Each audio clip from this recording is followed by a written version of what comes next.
At yun na nga, welcome back to my channel at nandito na naman tayo sa Quiapo. Dinalaw natin si Kuya JR, yung gumagawa ng camera dito sa may Hidalgo. At natsyempohan nga natin yung may-ari ng camera repair shop na si Sir Eli. Dinidikit ko nga yung sticker ko kasi sabi ni Kuya JR, ako daw yung unang nag-vlog dito pero ako daw yung walang sticker.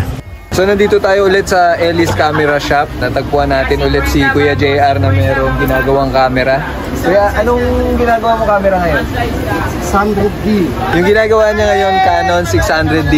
Ingay ni Kuya. Tingnan natin kung ano yung kanyang ginagawa. Anong sira niya kay JR? Error 20. Error 20. Shutter assembly. Shutter assembly. So, kailan yung dinala sa'yo, Kuya?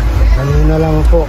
Kanina lang, okay. So ngayon mo lang siya inaano kasi kararating lang niya. Kararating lang. Pag mga ganyan na problem, magkano mga estimate mo na nagiging service niya? Sa akin, 1.8 pagka-repair lang. Pero pagka may papalitan, medyo tataas. 2.5 palit pyesa.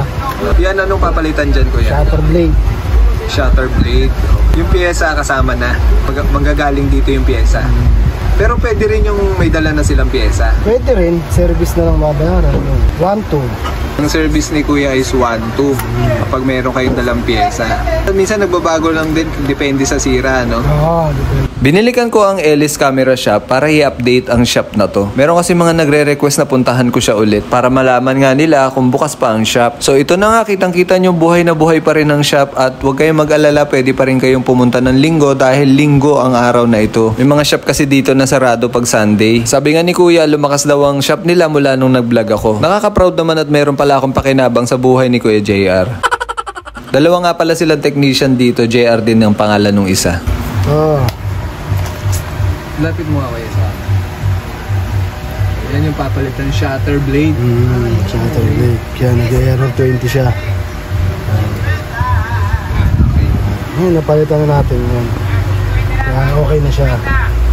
Mabuti na lang na tsyempohan natin na meron siyang ire-repair ngayong araw. Pinapakita nga niya dito kung ano itsura ng Canon kapag binuksan. Kung malakas ang loob niyo, pwede niyo naman siguro siyang i-repair mag-isa. Marami naman siguro makikita ang mga tutorial kung paano ito ayusin. Pero kung ako tatanungin niyo at may sira ang aking camera, dadaling ko na lang siya dito sa may repair shop. Mamaya kasi imbis na 1.8 lang yung babayaran ko, mauwi pa sa bagong camera. Isa nga rin pala sa mga dahilan kung bakit ako nagbablog ng mga ganito, para malaman ko rin kung saan ako magpapagawa ng camera ko in case na magkaroon ako ng problema.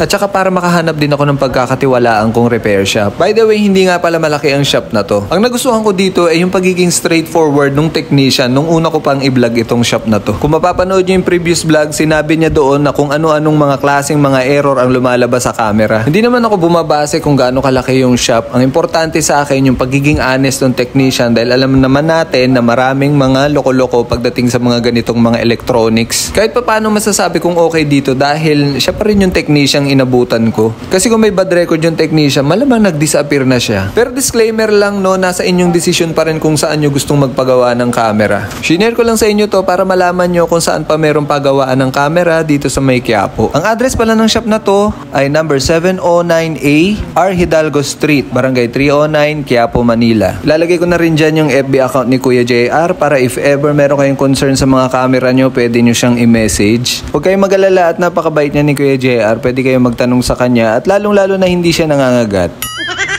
Joke lang Kuya, para lang hindi sila mahiya magtanong sa'yo. Marami kasing mga nagtatanong at hindi ko talaga sila lahat masasagot. Especially pag sira na ng camera ang pag-uusapan. So ito na nga, ipa-fast forward na natin para makita na natin kung ano resulta ng inaayos ni Kuya. Ayan na nga at nabuo na niya ulit at tinitingnan niya kung tama nga ba ang kanyang operasyon. Ayan at kita nyo naman at nagpa-flash na siya mga kaibigan, pero hindi po talaga yan ang sira niya. Biro lang pero okay na po talaga ang camera at pwede na pong magamit ulit. Kita nyo naman at hindi natin masyadong pinutol ang video para makita natin kung paano ba ginagawa ni Kuya ang mga sira ng camera dito sa shop nila. So hindi ko na nga pahabahin ang video na to dahil konting idea lang naman ang kailangan nyo. So yun nga ang update natin dito kay Eli's Camera Shop. So ito si Kuya JR. Mga solid.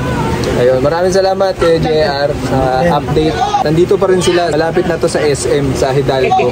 Message na lang kayo sa FB page ni Kuya JR kung may concern kayo sa mga camera niyo. Kita niyo naman kanina na actual na gumagawa si Kuya JR ng camera.